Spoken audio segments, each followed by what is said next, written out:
Saya record ya. Oke, saya ulang.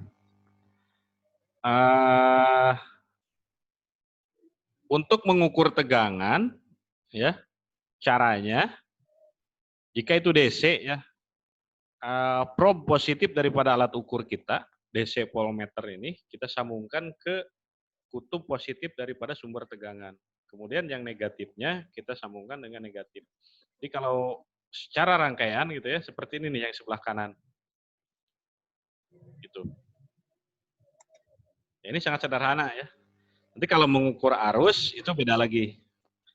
Kalau mengukur arus itu seri terhadap beban dan seri terhadap sumber tegangan.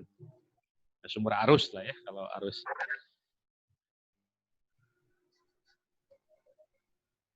Kemudian mengukur tegangan baterai, mengukur masing-masing, lakukan voltmeter. Perhatikan tanda positif tidak boleh terbalik ya. Nah ini, sini ada beban ya, beban lampu. Ini beban 1, beban 2. Kemudian di sini ada G ini sumber tegangan ya. Nah, ini ya, ini rangkaiannya itu seri ya, seri. Nah, ini juga ada baterai dihubungkan ke lampu. Nah, cara mengukurnya itu seperti ini. Jika lampunya dipasang secara seri, ya, ini pengukuran tegangan pada masing-masing beban itu seperti ini. Nah, dan ini ya, rangkaian ini itu, rangkaian yang seperti ini ya yang apa? Yang sehari-hari kita praktekkan nih di gedung gitu ya, di gedung-gedung, proyek-proyek dan lain-lain lah gitu. Cuma bedanya sumbernya itu AC. Jadi ada sumber tegangan ya. Kemudian ada beban nih. Ada beban 1 dan ada beban 2 gitu ya. Nah, beban misalnya gitu ya. Nah, bebannya itu yang ini nih, beban yang real misalnya ini kita ambil contoh ini lampu ya. Lampu.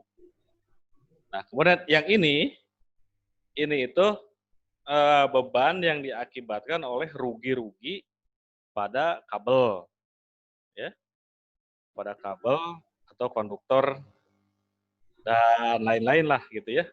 Jadi rugi-rugi ini bisa kalau dalam rangkaian listrik AC di gedung gitu, itu biasanya disebutnya impedansi. Kalau yang ini resistansi. Nah, jadi rangkaiannya itu selalu begini ya. Apa yang disebut dengan drop tegangan itu atau susut tegangan, nanti tegangan di sini itu akan berkurang karena adanya beban yang paralel ini. Tapi beban ini tidak kelihatan. Jadi sepintas tidak kelihatan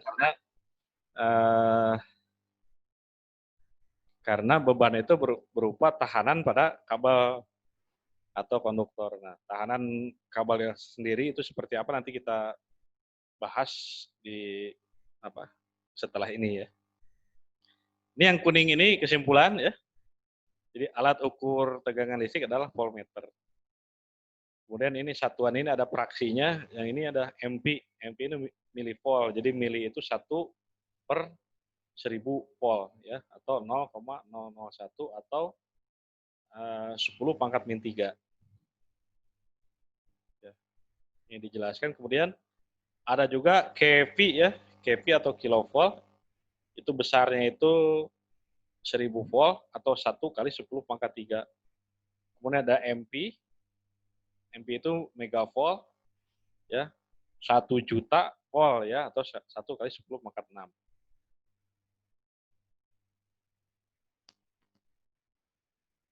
Nah, ini kemudian persamaan arus listrik ya. Ini persamaannya seperti yang tadi dijelaskan ya, bahwa Q ini, Q itu muatan ya, sama dengan arus dikalikan dengan waktu. Jadi untuk arus sendiri itu muatan dibagi dengan waktu. Ya.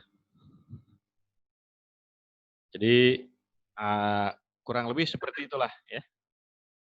Ini tadi juga udah dijelaskan sepintas. Nah, kemudian ini ada pertanyaan nih.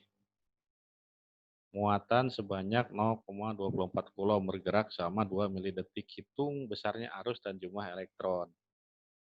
Ya, ya. Pertama I sama dengan Q per T gitu ya. Jadi dapatlah ini 120 ampere. Nanti teman-teman bisa lihat ya rumusnya ini di bukunya. Kemudian ini jumlah elektronnya sebesar ini. Gitu.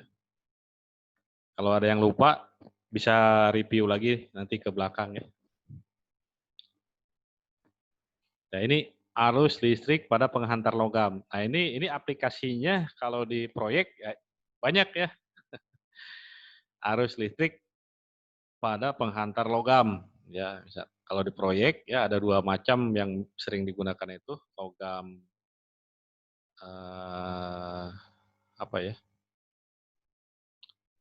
CU ya. CU itu tembaga dengan AL aluminium.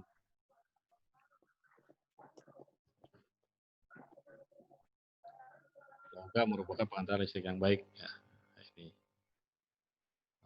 ini seperti ini ya, arah arus listrik ya.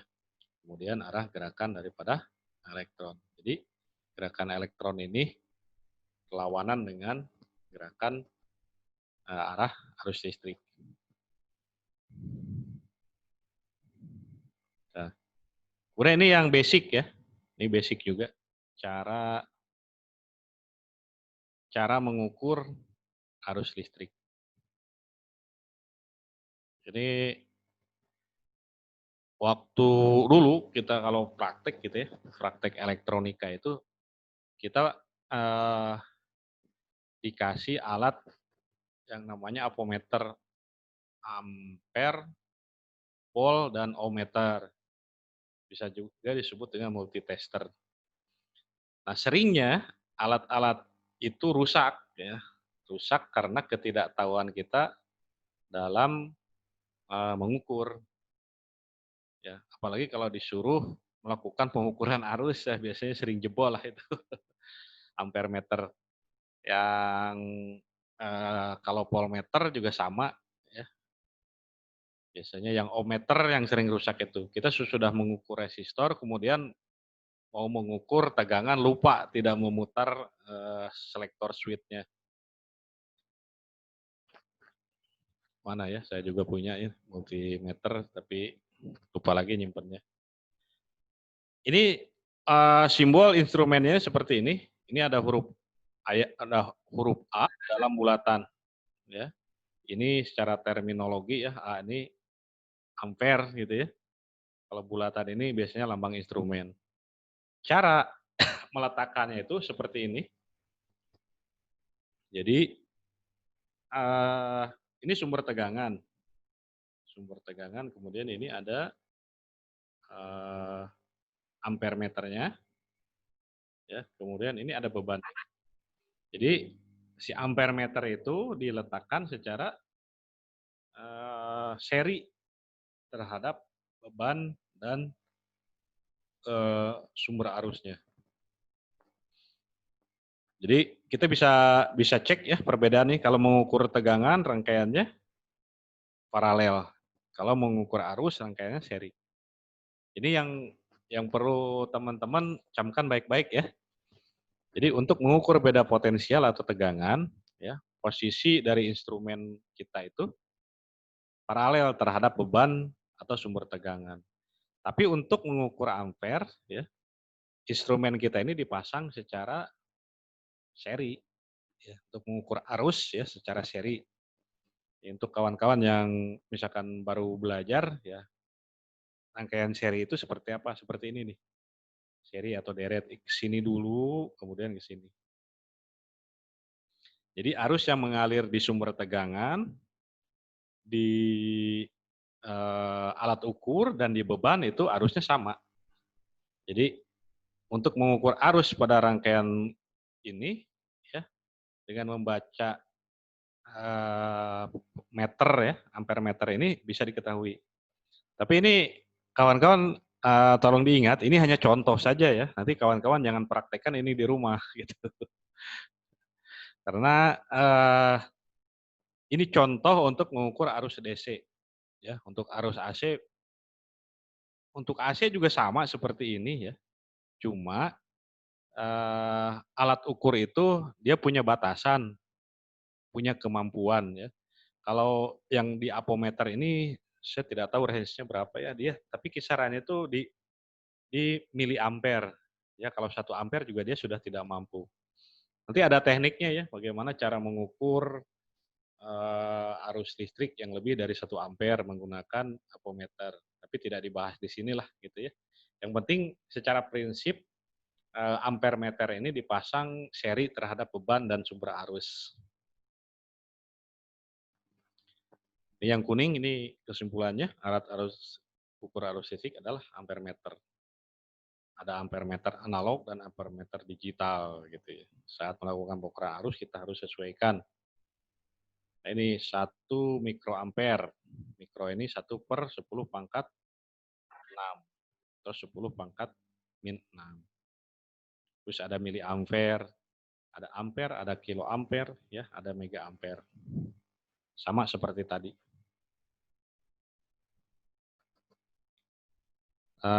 Kemudian ini juga sebuah prinsip, ya, sebuah prinsip secara detailnya kawan-kawan bisa baca di buku tentang kerapatan arus listrik. Ya, kerapatan arus adalah besarnya arus yang mengalir pada tiap satuan luas penghantar mm⁻², atau SQMM ya, square milimeter. Ya, arus listrik mengalir dalam kawat penghantar secara merata menurut luas penampangnya. Arus listrik 12 ampere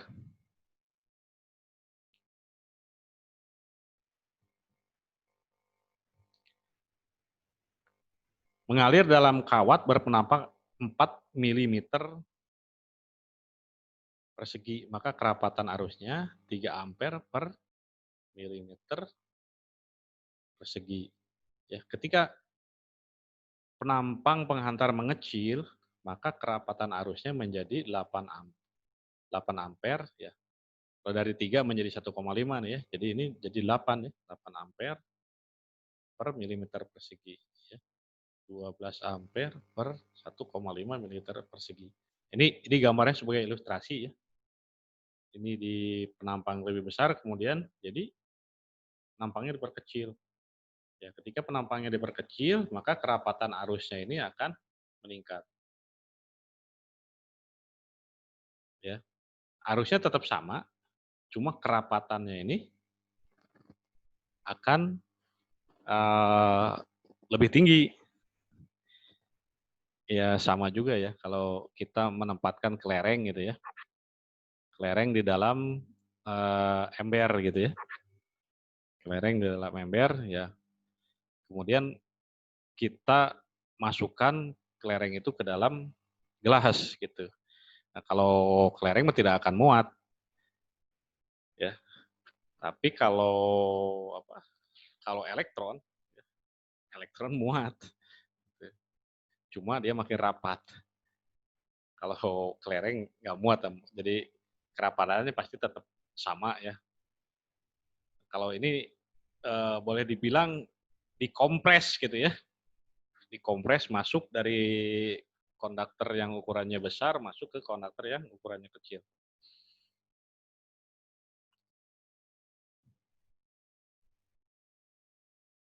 Oke, dan ini juga perlu digarisbawahi ini ya. Ada kemampuan hantar arus. Ya, ini kalau kita pegang brosur kabel, nah itu akan ada kurang lebih lah ya penampang penghantar ya 1,5 meter, kemudian kemampuan hantar arusnya itu berapa. Dan ini yang biasa dipraktekkan ya sama teman-teman, sama kita semua lah ya. Misalkan kalau ada stop kontak, kita anggap stop kontak itu arusnya itu 1 ampere. Maka kabel yang digunakannya itu berapa gitu ya.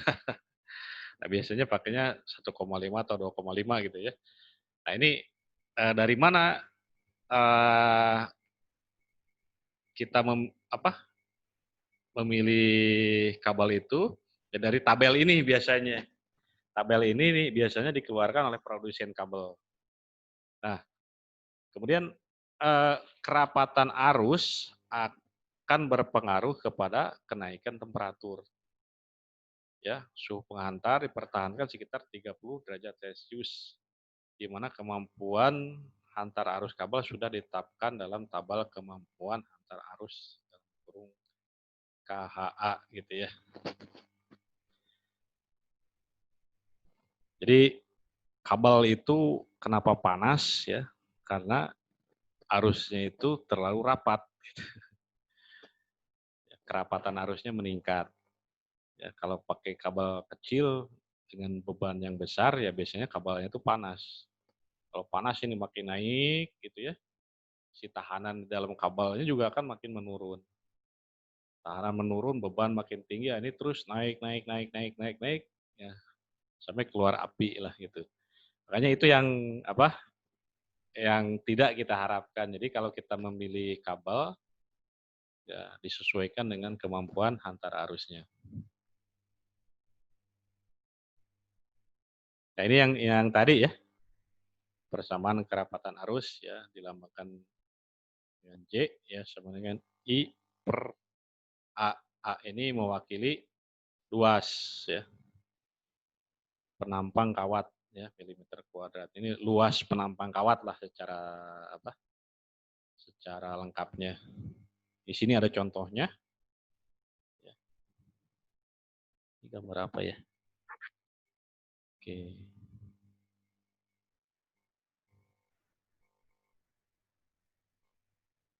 Ini juga ada contoh apa? Contoh soalnya ya. Mungkin kawan-kawan juga bisa bisa ikutin ya, bisa baca di buku ini. Ya, jika J sama dengan I per A ya. Nah, ini ini tolong diingat nih, teman-teman ya. Jadi konduktor yang biasa kita pakai itu biasanya bulat gitu. Bulat, jadi kita menggunakan lingkaran ya, menggunakan rumus lingkaran. Rumus lingkaran yang populer itu biasanya menggunakan metode radius ya, pi r kuadrat. Tapi kalau kita ketemu dengan pipa, nah, pipa ataupun yang bulat-bulat seperti itu biasanya radius itu jarang digunakan. Yang sering digunakannya itu diameter. Jadi kalau perbandingan kuadrat ya antara radius perbandingan lurus gitu ya. Radius itu 1/2 daripada diameter. Iya, banget dong. Kemudian kalau dari kamu dari mana? Itu dari Pak Agus. Oh Pak Agus, alhamdulillah inget nih. Makan Gang, rezeki ini Gang. Icat yang bawa siapa? Kamu. Makanya ada meninggal. Sumpah. Kalau boker cok. bentar ya. Kita mute dulu. Oke.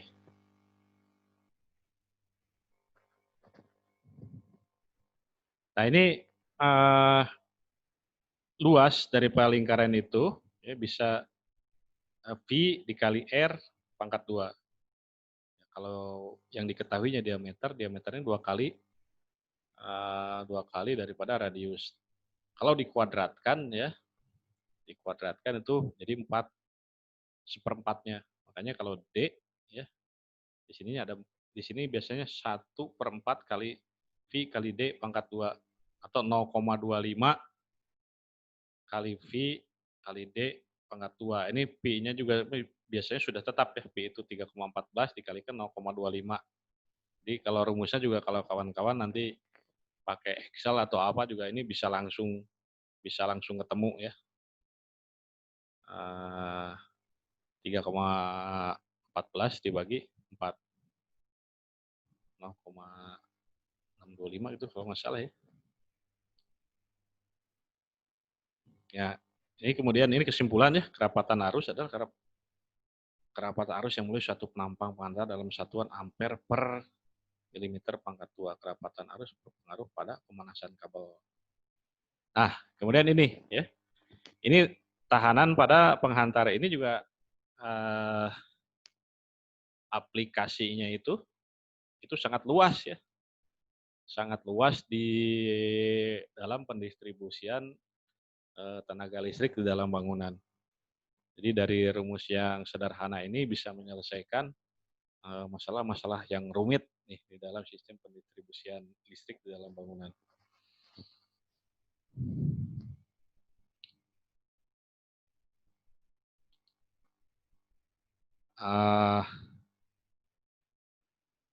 Apa ya? Ini persamaan tahanan penghantar ya. Ini juga kalau kawan-kawan lihat bentuk daripada rumus ini sama juga ya. Kalau kita belajar termodinamika atau material properties pada waktu kita mau menghitung beban pendingin. Ya. Sini ada R ya, itu sama dengan 1/G. Ya. G ini itu konduktivitas ya. Konduktivitas biasanya satuannya itu disebut dengan Siemens ya, atau dilambangkan dengan S. Kadang-kadang disebut juga dengan mho, MHO gitu ya. MHO ini merupakan kebalikan daripada OHM. Jadi kalau tahanan itu disebutnya ohm, kalau konduktivitas disebutnya mho ya. Kadang-kadang disebut juga dengan Siemens. Jadi besarnya tahanan itu berbanding terbalik dengan conductivity-nya. Ya. Jadi kalau R sama dengan 1/G, G sama dengan 1/R. Jadi ini selalu terbalik. Ya, rumus ini nanti kawan-kawan juga bisa dapat ya pada waktu kita belajar menghitung beban pendinginan pada AC. Itu jadi modelingnya sama ya. Modeling tahanan listrik ini dengan modeling tahanan pada penyusun dinding misalnya contoh ya. Kalau penyusun dinding itu satu cat luar misalnya gitu ya, eksterior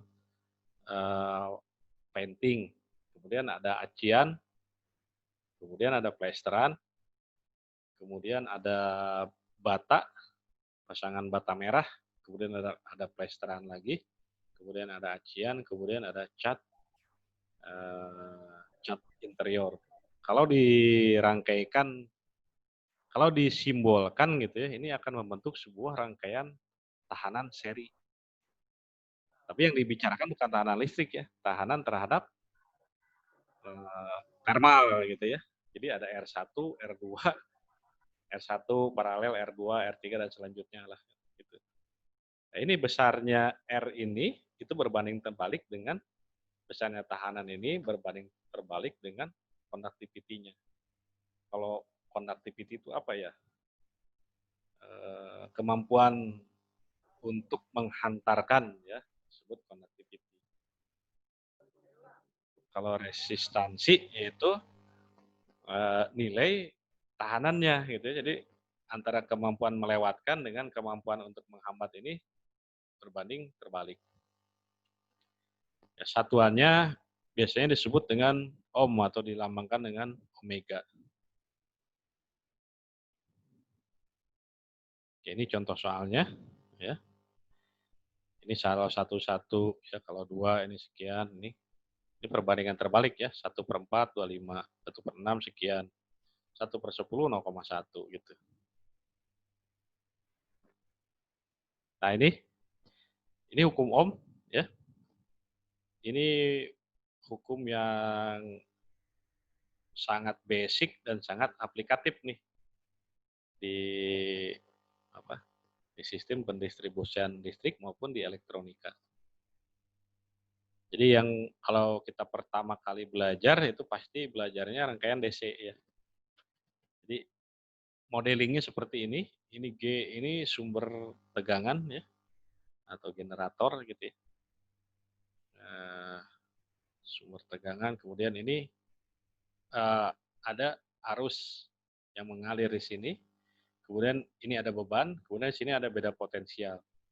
Dan ini adalah ampere meter. Jadi tata cara pemasangannya seperti ini seri terhadap sumber arus atau sumber tegangan, dan juga seri terhadap beban. Kemudian ada tahanan, ada alat ukur tegangan ya. Posisinya ini paralel terhadap sumber tegangan ataupun paralel terhadap beban. Percobaan 1 dipasang resistor 4 ohm konstan dan tegangan diatur 2 volt, dinaikkan setiap 2 volt sampai 10 volt. Hasil kenaikan tegangan berbanding lurus terhadap kenaikan arus gitu ya. Ini hasil percobaannya lah seperti ini. Kemudian grafiknya seperti ini. Ya, dari data percobaan tersebut ya, kemudian didapatkan persamaan seperti ini. Jadi R sama dengan U ya per I. Jadi teman-teman nih ya, kadang-kadang si tegangan ini dilambangkan dengan U gitu ya. Kadang-kadang juga dilambangkan dengan V ya. Tapi kebanyakan kalau belajar DC dilambangkan dengan V, kalau belajar AC dilambangkan dengan U ya. Tapi ini DC juga U ya. Jadi R sama dengan U per I ya. I sama dengan U per R. U sama dengan R dikali I. Nah ini kalau rumus ini mutlak harus hafal luar kepala ya. Rumus-rumus ini.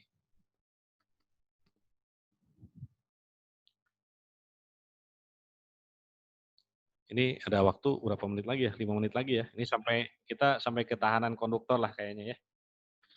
Kemudian tahanan konduktor ya, jadi kalau kita melewatkan arus melalui kabel atau penghantar, nah penghantar itu ternyata memiliki tahanan ya. Walaupun kecil tapi kalau dijumlahkan, dikumpul-kumpulkan ya, ataupun panjang kabelnya ini sangat panjang gitu ya. Nah ini akan membentuk nilai yang sangat besar dalam rangkaian listrik ya, karena dalam rangkaian listrik ini panjang konduktornya ini lumayan ya. Kalau contoh ya, pembangkit listrik itu adanya di Saguling. Jadi kalau kawan-kawan yang ada di Surabaya gitu ya, dan Bali disuplai dari Saguling itu kebayang berapa kilometer panjangnya gitu. Tapi kalau kita ngobrol di rangkaian elektronika ya, itu tahanan di dalam konduktor ini boleh dibilang diabaikan.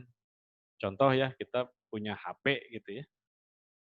Punya HP ya, itu kan paling 1 jengkal gitu ya si HP-nya itu. Kemudian panjang konduktor dari rangkaiannya itu juga mungkin tidak sampai 10 meter gitu ya. Kalau diukur panjang itu dari sirkuit itu juga tidak sampai 10 meter. Jadi kadang-kadang hal-hal seperti ini diabaikan.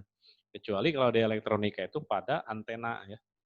Kalau pada antena biasanya dipasang konduktor yang untuk rangkaian yang mahal atau frekuensinya sangat tinggi biasanya pakai konduktor emas lah gitu ya, atau dilapisi emas atau logam-logam yang resistansi jenisnya itu rendah.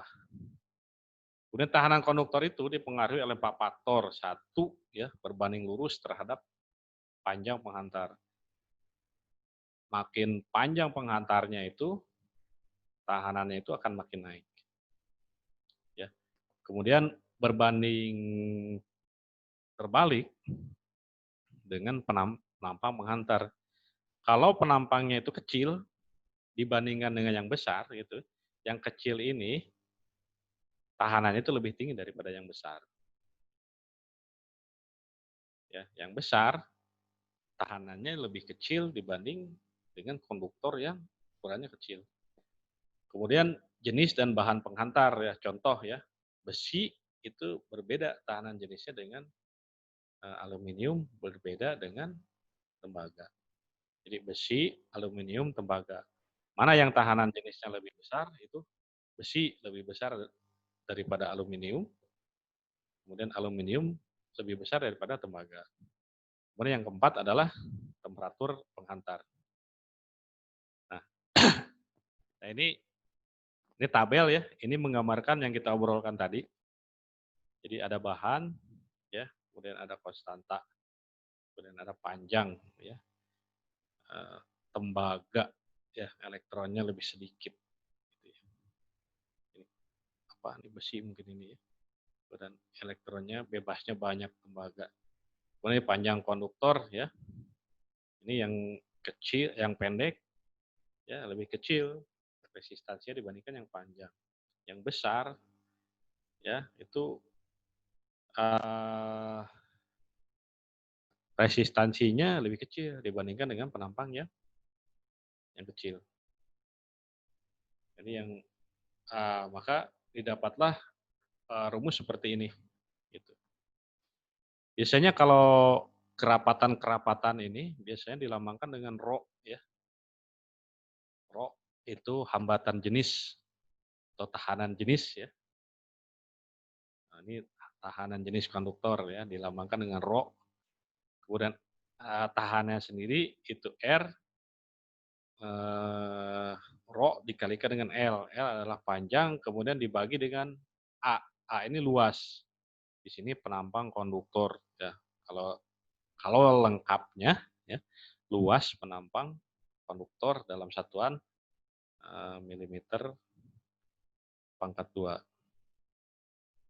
Kemudian tahanan jenis konduktor ohm ya kali milimeter pangkat 2 per meter gitu. Nah, ini tahanan jenis bahan ya. Ini yang sering muncul itu ini. Ya, aluminium, tembaga, perak dan aurum gitu ya. Perak dan emas itu biasanya dipakai dalam rangkaian-rangkaian semikonduktor. Ya, misalnya untuk membuat prosesor dan lain-lain gitu ya. Juga digunakan untuk antena. Pada antena frekuensi yang sangat tinggi ya itu menggunakan emas gitu. Si ininya apa? Konduktornya itu. Jadi yang dua ini aplikasinya itu biasanya itu dalam rangkaian semikonduktor atau di dalam IC atau dalam prosesor lah itu digunakan ini. Ya, untuk rangkaian-rangkaian yang sangat sensitif terhadap nilai resistansi daripada konduktansi. Dan dua logam ini yang biasa umum, yang biasa digunakan sebagai bahan kabel. Ya, tembaga ini yang sangat populer. Ya, kalau lihat dari sininya, itu tembaga itu lebih unggul daripada aluminium. Kalau ditinjau dari sisi tahanan jenisnya. Jadi tahanan jenisnya lebih kecil, jadi untuk diameter penampang yang sama, dia kemampuan menghantarkan arusnya itu lebih tinggi daripada aluminium. Ini contoh soal ya, penghantar tembaga berpenampang 1,5 mm, panjang 50. Tahanan jenis tembaga itu 0,0178 ya, mm pangkat 2 per m. Hitung tahanan penghantar tersebut. Ya, R sama dengan rho kali L per A gitu ya. Angkanya kita masukkan dapatlah ini. Nah, angka ini gitu ya. Kalau dalam rangkaian yang sederhana lah, contohnya yang seperti yang tadi. Balik lagi ke mengukur arus. Nah, ke sini ya. Ini umpamanya G ini sumber listrik lah ya. Mungkin sumber listrik di meteran lah gitu ya. Katakanlah ini 380 volt. Kemudian ini lampu, ini kabel gitu ya. Yang ini tuh nggak ada, ini kabel terus. Karena tahanan itu apa dengan panjang tertentu konduktor itu, maka terbentuklah sebuah resistor, tapi resistor ini nggak kelihatan. Ya. Jadi resistor itu ada di dalam kabelnya. Ya kalau kita modelkan ke dalam bentuk gambar ya, nah mungkin ini ya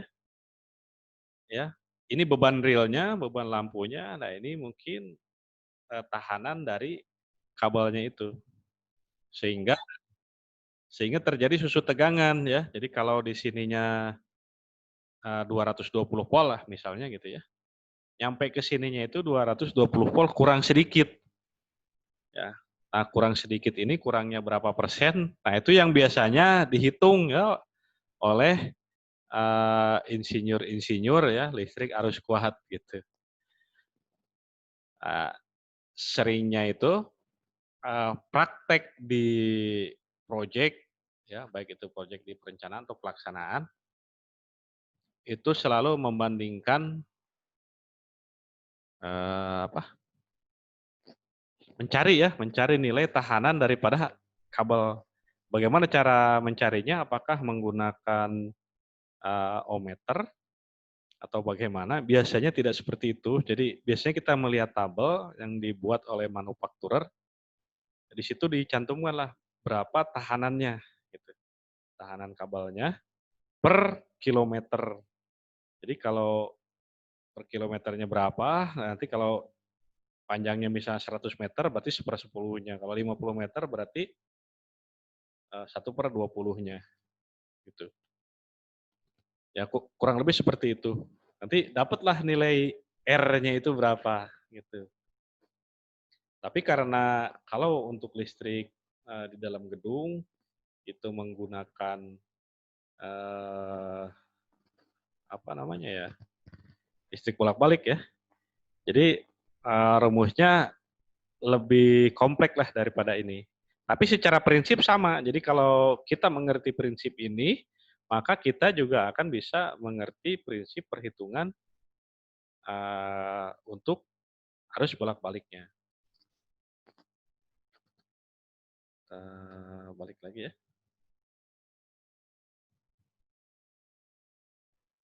Ini sudah ke elektronika. Nah ini ya, ini saya bilang tadi.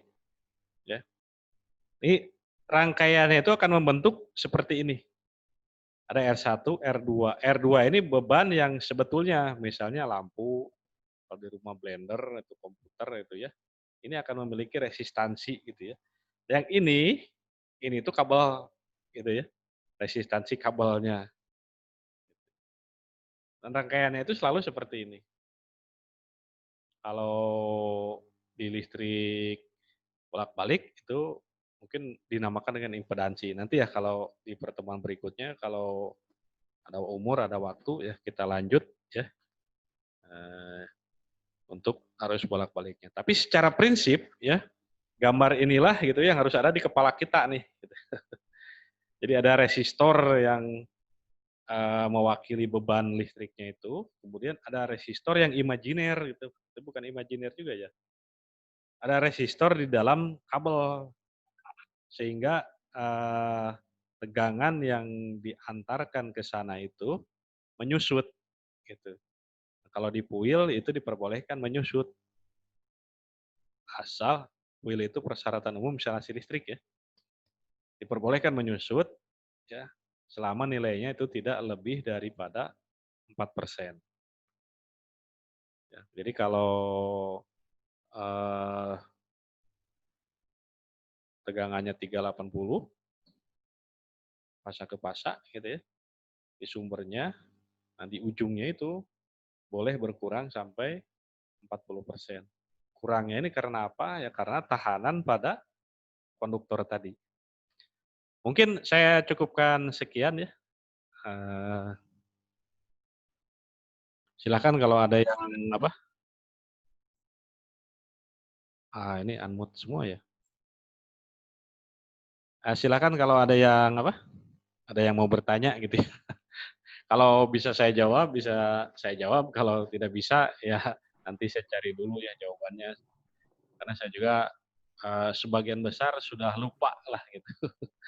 Jadi ini juga hanya sisa-sisa yang bisa diingat, itu kurang lebih seperti yang disampaikan tadi. Pak Dadan. Siap, siap.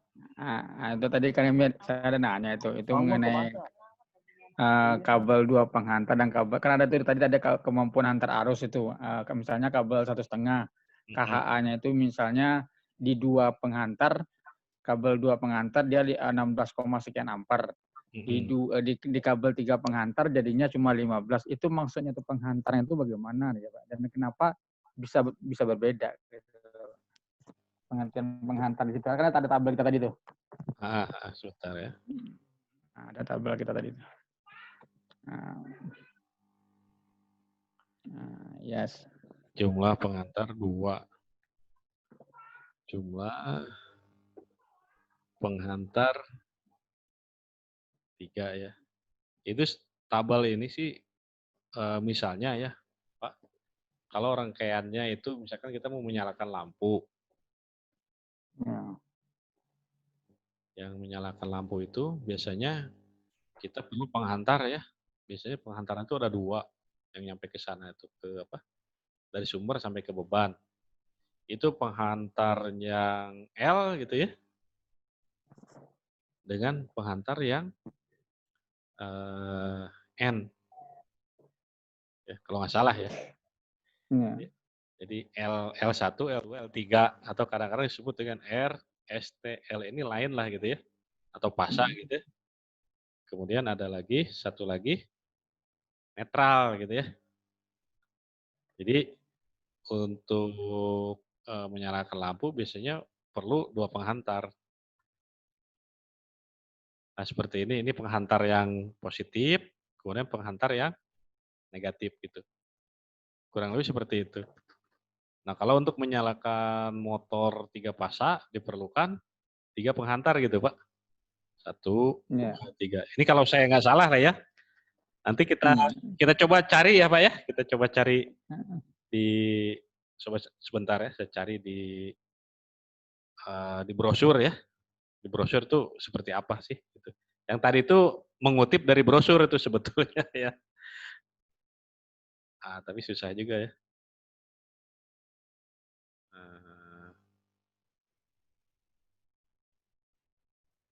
Kalau ada yang punya brosur kabel? Ya.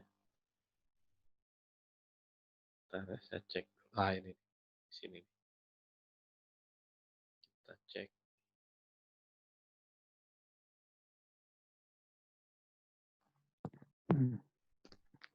Kabel apa yang populer biasanya Pak? Saya juga. Sederhananya Pak Dadan, misalnya begini Pak Dadan. Jadi waktu kita desain itu, jadi yang kita gunain itu di kabel 2 paling aman itu kita menggunakan itu KHA-nya itu untuk aman di kita itu di 2 penghantar atau 3 penghantar selalu asumsinya. Tergantung dari rangkaiannya Pak. Kalau rangkaiannya 1 pasa biasanya 2 gitu ya. 2 penghantar. Tapi kalau yang itu rangkaiannya 3 pasa ya 3 penghantar gitu. Disesuaikan dengan beban biasanya. Tapi kalau nilainya ya, kalau kita lihat juga ya sebentar ya. Mana yang tadi itu?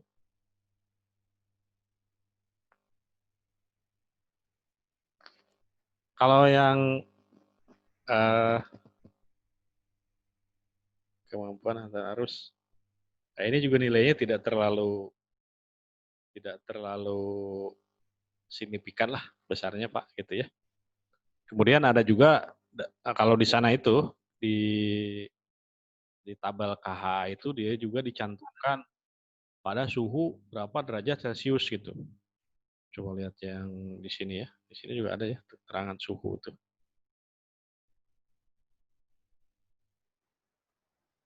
Nah ini gitu ya, koefisien temperatur pada bahan 20 derajat Celcius.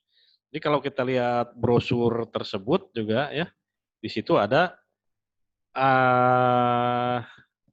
pada suhu dalam kondisi berapa derajat Celcius. Biasanya yang jadi rujukan misalnya pada suhu 20 derajat Celcius nih. Di sini juga contohnya itu di suhu 20 derajat Celcius. Jadi saya coba lihat ya, saya coba cek di brosur kabel misalnya gitu ya. Saya juga ada di komputernya tapi lupa nyimpennya ya. Nah ini langsung keluar ya, brosur kabel Supreme.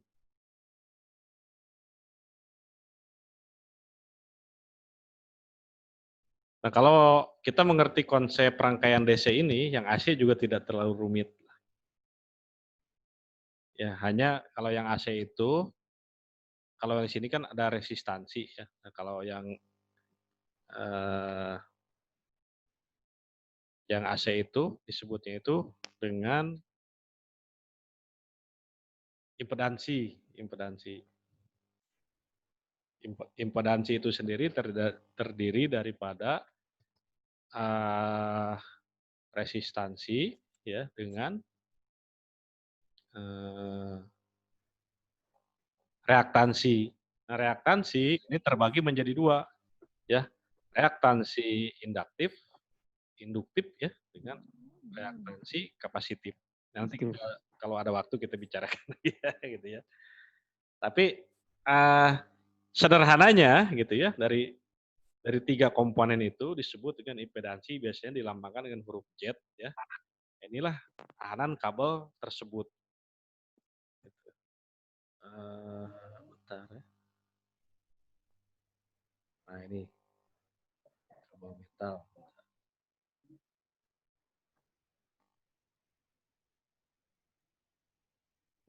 Nah, kelihatan ya.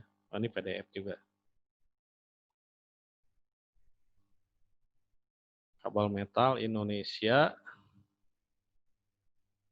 Nah biasanya kalau di proyek itu, ya, yang orang-orang harus kuat itu, nah ini kelihatannya, ya caranya download dulu gitu. Teman-teman bisa lihat nggak nih data kabelnya? Oh ini shape as.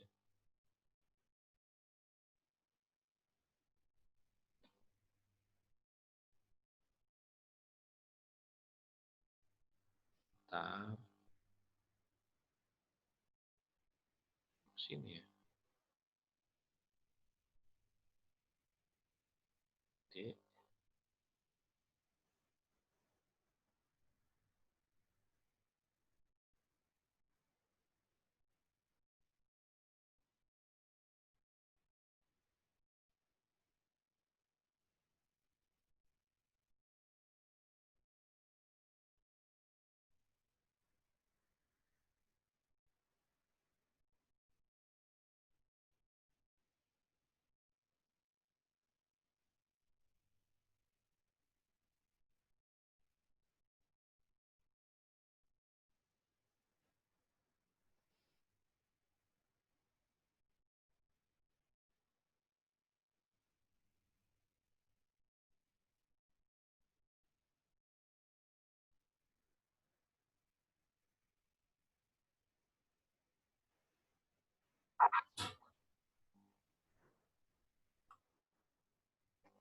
Ini saya dapatnya ini nih ya. N2X yang barusan di-download ya. Mudah-mudahan bisa kebuka.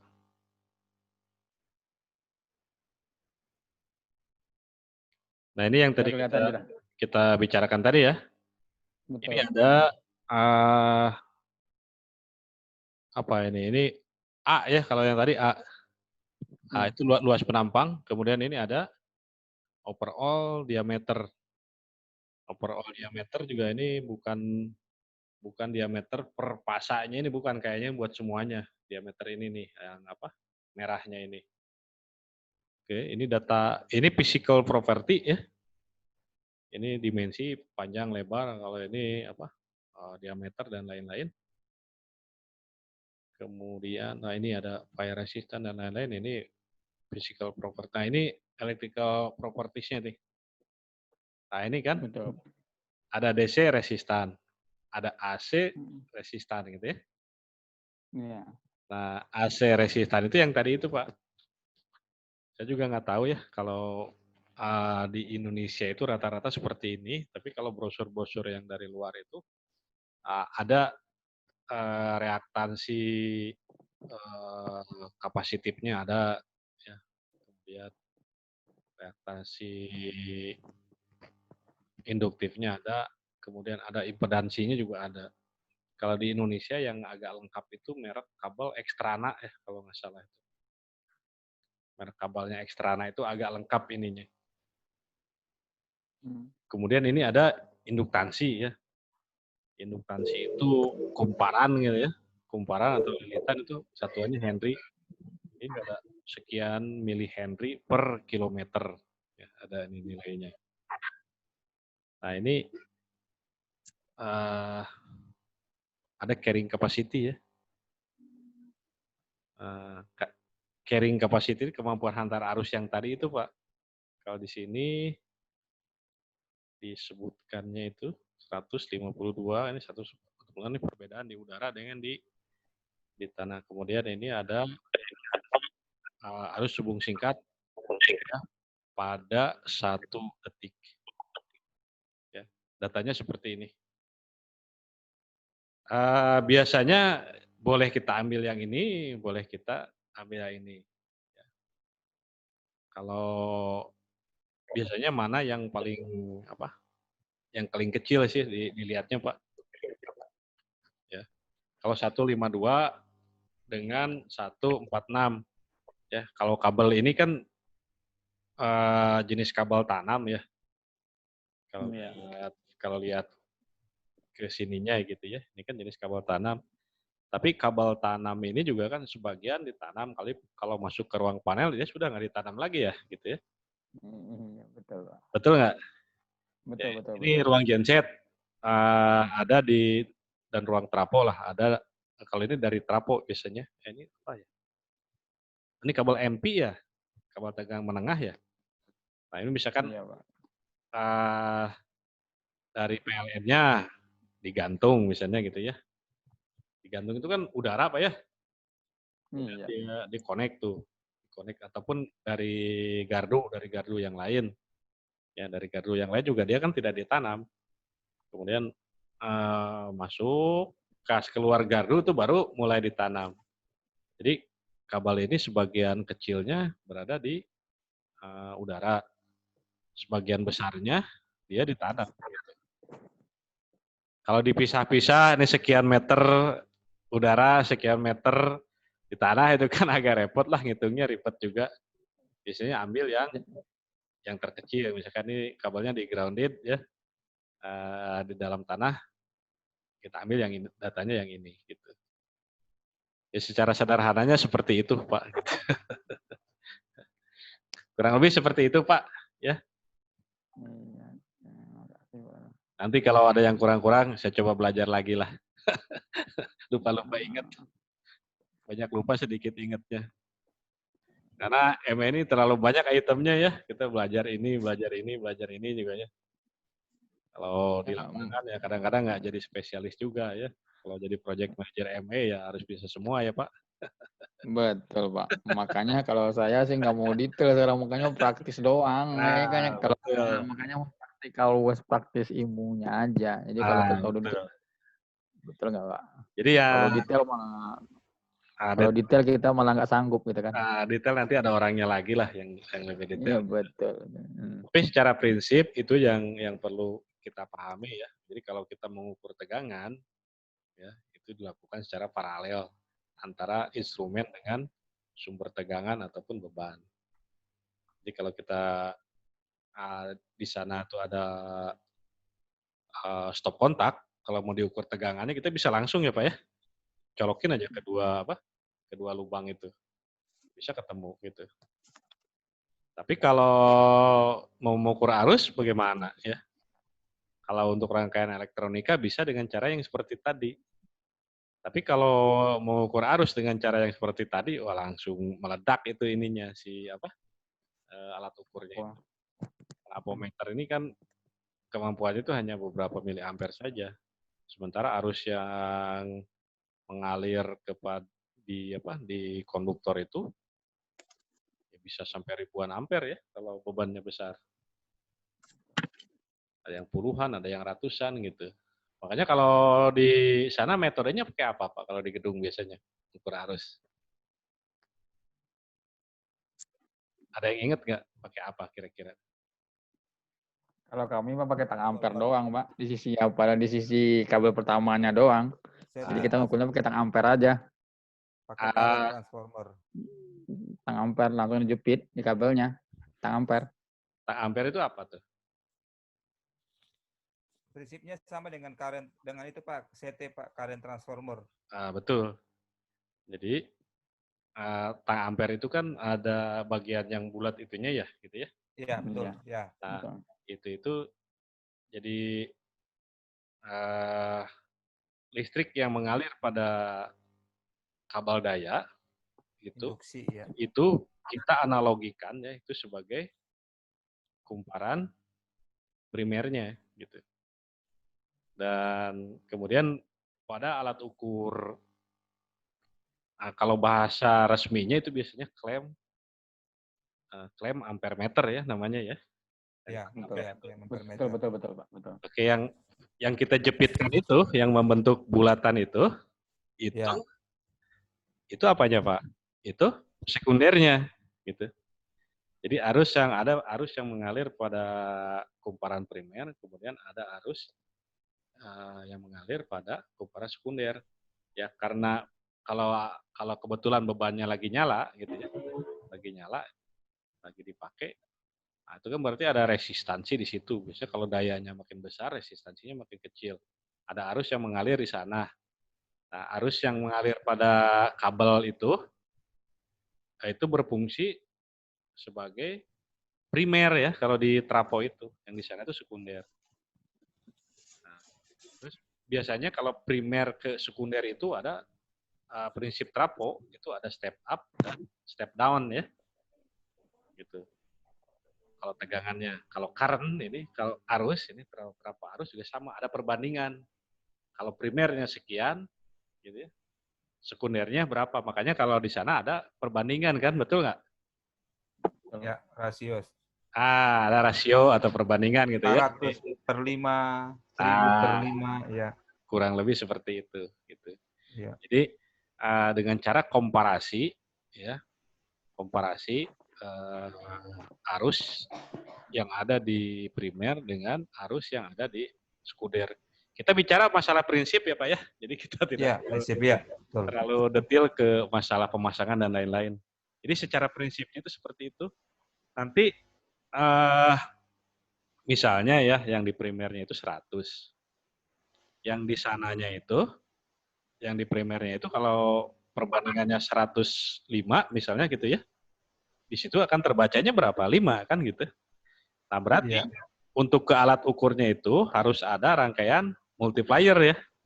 Ya. Jadi kalau kebaca 5 dikalikan 20 gitu.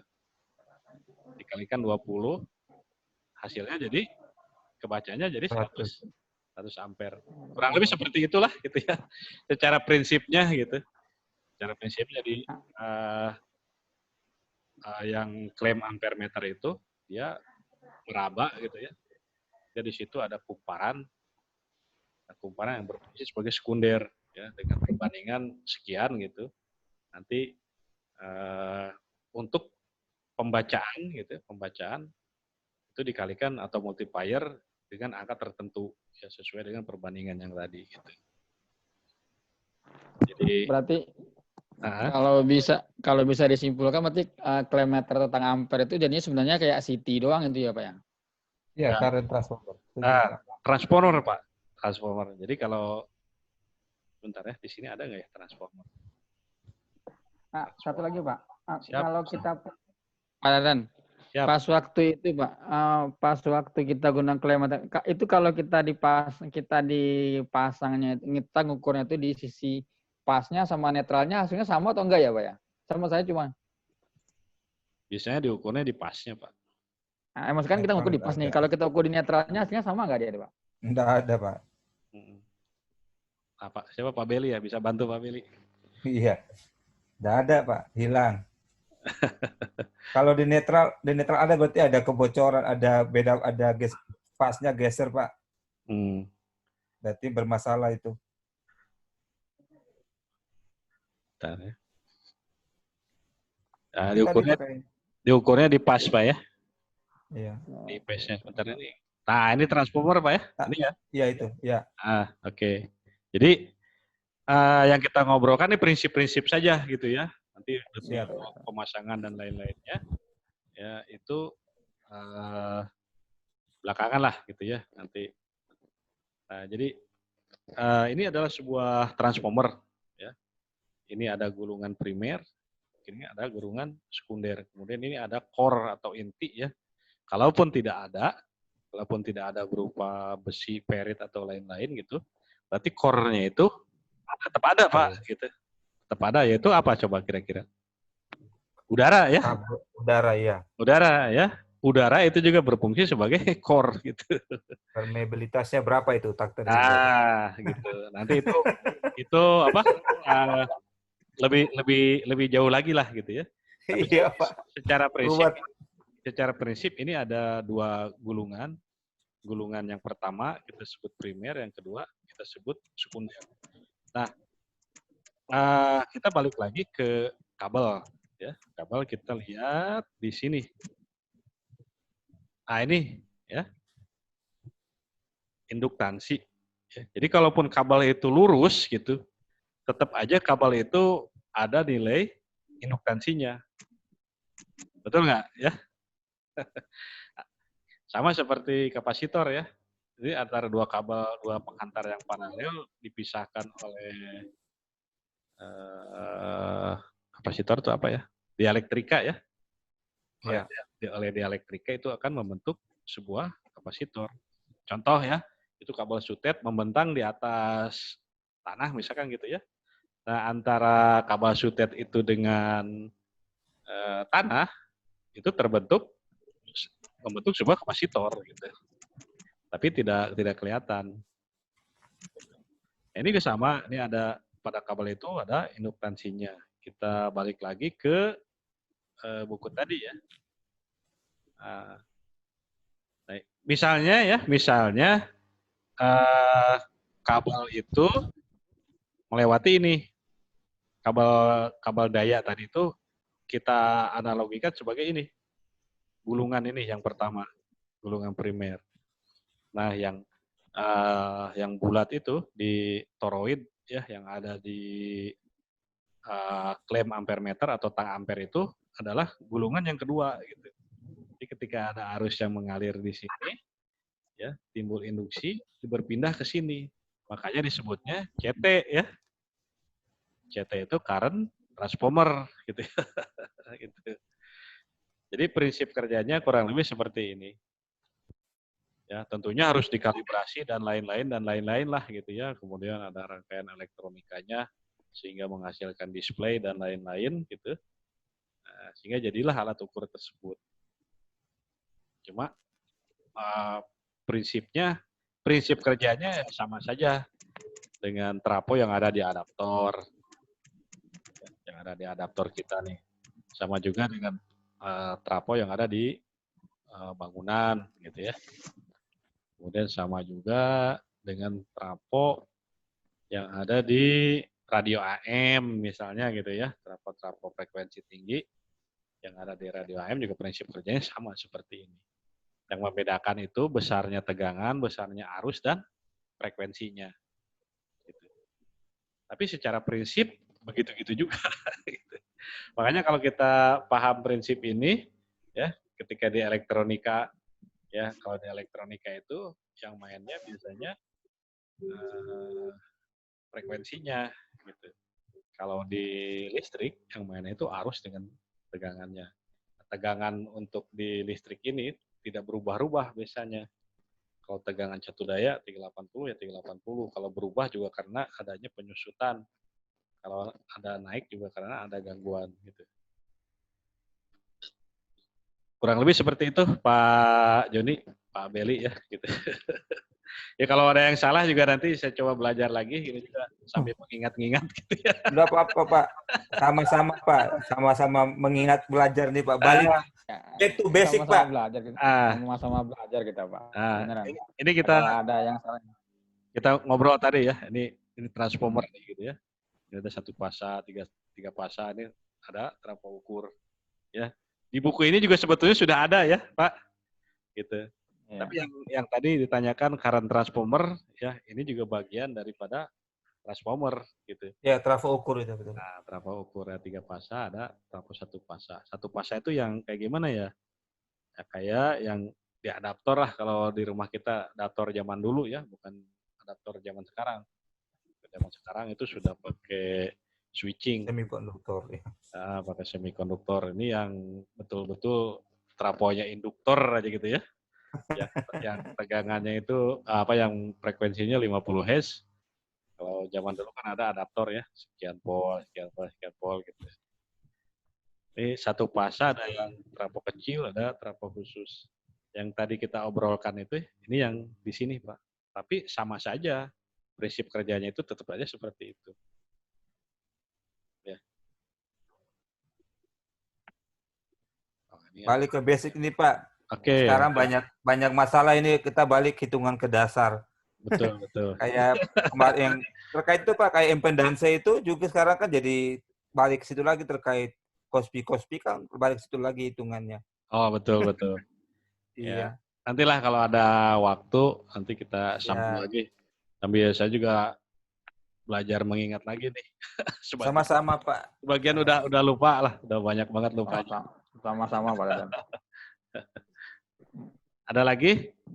Nah, ini apa ya? Ini sebetulnya kalau untuk Nah, ini. pekerjaan ya, buku-buku SMK kayak gini juga udah lebih dari cukup lah kalau menurut saya tuh. Karena yang integral gitu ya, diferensialnya itu juga nggak pakai Pak. kalau kita kerja kayaknya udah jarang ketemu. Nggak, Pak. Iya. Sekarang ini balik ke basic gini Pak. Balik ke basic sekarang. Ternyata ilmu kita balik ke hitungan basic semua. Untuk permasalahan yang timbul sekarang itu. Kadang-kadang mikirnya jelimet, harmonis, efeknya apa, ujung-ujungnya balik ke rumus impedansi. Betul. Iya. Jadi kalau disimpulkan ya, kalau kita bisa di basicnya ini, ya insya Allah aplikasinya juga akan lebih mudah gitu ya. Ya betul Pak. Jadi kalau misalkan ada kenaikan temperatur gitu ya pada konduktor atau pada alat, ini karena apa juga secara prinsip. Oh mungkin ini, mungkin itu gitu ya. Ya. Ada lagi nih teman-teman? Barangkali. Siap. Cukup kayaknya Pak. Cukup berarti untuk hari ini mungkin karena kita tadi kan Bapak udah bilang udah batasnya sampai jam 9 enggak ya. Kapan-kapan kita sudah bonus setengah jam ini Pak. Ada bonus setengah jam ini. Iya, mohon maaf teman-teman juga bukan menggurui atau apa-apalah. Ini kita sama-sama baca buku aja ini. Wah, syukur ya Pak, bisa begini Pak. Enggak apa-apa Pak. Karena kalau saya Pak Dadan, kalau disuruh baca buku lagi, saya bawa bukunya banyak. Iya Pak. Malas bacanya. Buku saya ada 20 giga Pak materinya. Mau masa baca semua. Ya cara gini nih Pak. Bacanya yang malas. Iya betul. Ya kita baca sedikit demi sedikit aja lah kayak Iya betul. Ya ini kebetulan juga bahasa Indonesia, bukunya gratis ya. Ya insya Allah lah ini aplikatif, cuma aplikasinya seperti apa ya bapak-bapak lah yang lebih tahu gitu. Wah, yang jelas sih ini kalau menurut saya sih lebih ke mindset ya gitu ya. Ya, basic pemikiran Pak. Jadi kalau kita ketemu trouble seperti ini gitu ya, mindsetnya seperti ini, karena biasanya lah kalau di sana kan nggak jauh dari panas gitu ya. Panas di konduktor gitu ya, terus menghitung arus dan lain-lain. Yang penting ya kalau kalau bebannya itu besar, berarti resistansi di bebannya itu kecil gitu. Biasanya seperti itu. Kalau bebannya kecil itu resistansinya besar biasanya gitu. Iya. Jadi kalau makin besar si beban itu kadang-kadang kayak mendekati short. Nah ini ada satu lagi nih. Ini kan ada listrik dengan elektronika ini. Dasarnya kan sama sebetulnya ya. Dasarnya itu sama. Yang membedakan itu adalah konsep ini Pak, konsep contoh ya konsep hubung singkat. Kalau kita belajar elektronika, ya, kalau arus kalau sebuah rangkaian itu terhubung singkat gitu ya, berapa arusnya? Gitu. Jawabannya apa Pak kira-kira? Berapa gitu? Hingga. Betul ya. Tidak terhingga ya. Ya, Ya, betul. Tidak terhingga. Tapi kalau di rangkaian listrik daya, kita nggak bisa jawab tidak terhingga. Besar gitu kan. Berapa arusnya? Ya besar gitu ya. Berapa pastinya harus dihitung dulu gitu. Makanya itu keluarlah yang ada nilai kiloampere itu. Pernah dengar KA Pak? Iya. Apa 4,6 KA Iya. gitu ya. Ya. Nah, itulah yang kita hitung. Itu kan 4.000 ampere besar sekali kan gitu Ampere, ya. ya. Nah, itu dapatnya dari mana? Nah, itu dari resistansi kabel itu gitu. Ya, impedansi dihitung ya. Nah, gitu. Ya. Kalau untuk AC ya impedansi lah gitu. Ya. Tegangannya 380, impedansinya sekian, maka arusnya itu berapa ribu Bisa ampere berapa? lah gitu. Ya. Jadi beda ya. Kalau tenaga listrik berapa ininya? Berapa arusnya? Ya sekian kilo ampere lah gitu ya. Arus maksimum dibagi impedansinya itu. Nah, gitu. Tapi kalau itu yang listrik daya ya. Listrik daya. Nah, tapi kalau elektronika, orang elektronika ya jawabnya mudah saja gitu. Berapa arusnya? Tidak terhingga. Karena kabelnya pendek juga ya. Terus kalau diukur juga buat apa gitu ya. Tidak ada yang signifikan gitu ya. Jadi kalau ditanya arusnya berapa, ya tidak terhingga saja gitu. Nah, ini dua konsep ya. Dua konsep yang beda antara di elektronika dengan di Arus listrik. kuat, arus lemah. Betul lah. Di listrik tenaga atau arus kuat dengan arus lemah tuh. Kalau orang arus lemah coba aja tanya gitu ya. Berapa kalau ini dihubung singkatkan gitu berapa arusnya? Pasti jawabannya tidak terhingga. Tapi kalau orang arus kuat ya tidak akan menjawab tidak terhingga gitu kan. Besar ya, berapa ribu ampere gitu ya. Tapi harus dihitung dulu kalau ingin jelas gitu. Soalnya kan fenomena ini itu biasanya dihitung ya. Dihitung barulah dibuatkan alat gitu. Kalau di tempat pembuatan alatnya mungkin bisa diuji, tapi kalau sudah diterapkan itu tidak bisa diuji Pak ya. Ada gitu yang sengaja di-shotkan gitu kan nggak seperti itu kan gitu. Rusak langsung. Jadi pinter-pinter kita memperkirakan, kita memperhitungkan lah gitu. Jadi masalah pengujian itu misalkan busbar gitu ya, dikonseletkan, itu urusannya panel maker lah gitu. Iya. Itu mereka juga tidak mengorbankan itu setiap saat kan gitu. Hanya pada saat ada pengujian mereka mengorbankan satu panel untuk diuji gitu ya. Kalau kata orang panel maker mah begitu di-shotkan gitu ya, itu busbar dengan busbar itu busbarnya itu menguap gitu. Meledak, ya hilang entah kemana lah gitu si penghantar relnya gitu ya, busbarnya ini. Tapi kita kan nggak praktek seperti itu kalau sudah di bangunan Pak ya. Dia udah dipakai. Nah itulah hasil pengujian mereka, itu yang kita pegang ya gitu. Tapi Pak, masalah Bapak ngomong panel itu sebenarnya bukannya di sekarang itu di Indonesia itu udah minta di type testkan semua Pak. Berarti kan diterapkan sebenarnya enggak ya? Saya koreksi kalau saya salah. Berarti kan sekarang ini kan standarnya itu untuk panel maker itu udah type test semua itu. Berarti kan, tapi nggak tahu saya kalau udah banyak diterapkan atau belumnya di dunia apa. Kebetulan di proyek saya ada diterapkan type testnya, tapi kalau di proyek lain nggak tahu saya Pak. Test strip paling Pak, paling test strip aja. Bukan test strip Pak, type test. Type test. Jadi apa? Type test namanya sih Pak. Jadi seperti apa itu Pak? Hah? Seperti apa? Ya, jadi sekarang itu katanya sih kata orang elektro sih ya, kata orang elektro sama orang panel maker. standarisasi panel itu sekarang itu ke type test. Jadi semua panel industri itu menyatakan bahwa panel maker itu bagus atau enggaknya itu supaya standar keluar outputnya sama, ya type test itu katanya sih. Saya sih kebetulan bukan electrical engineer, saya mechanical ya Pak. Jadi saya cuma dapat kilasannya doang. Nah, kalau pengujian itu kan ada dua Pak gitu ya. Satu pengujian merusak, yang kedua pengujian yang tidak merusak. Ada apa? Destructive test itu ya, destruktif gitu ya. Ada non destructive test gitu. Ya. Ya, kalau pengujian itu yang mengakibatkan barang yang diujinya itu hancur, biasanya yang ditesnya itu sampel. Dari sekian, sampelnya ini diuji, ya. Kemudian setelah diuji kan rusak gitu. Itu tidak boleh dipakai lagi. Jadi pengujian ini itu tidak semua unit diuji gitu. Tidak semua unit atau tidak semua panel gitu diuji. Jadi hanya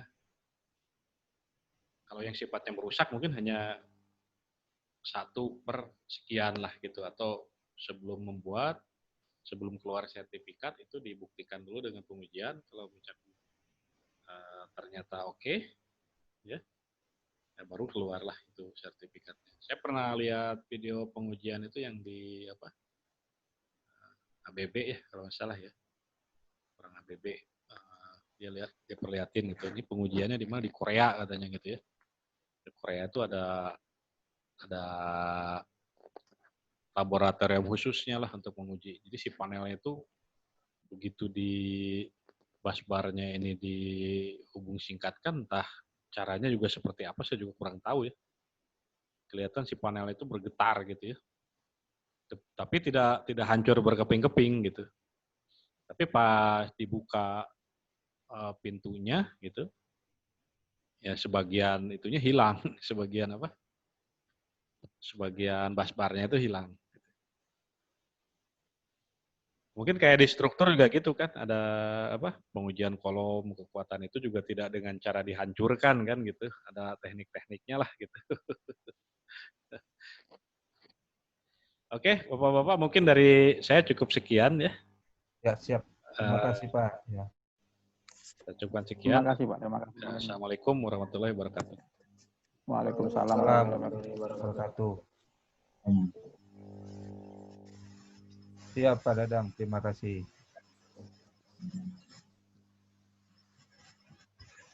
Terima kasih Pak Dadang.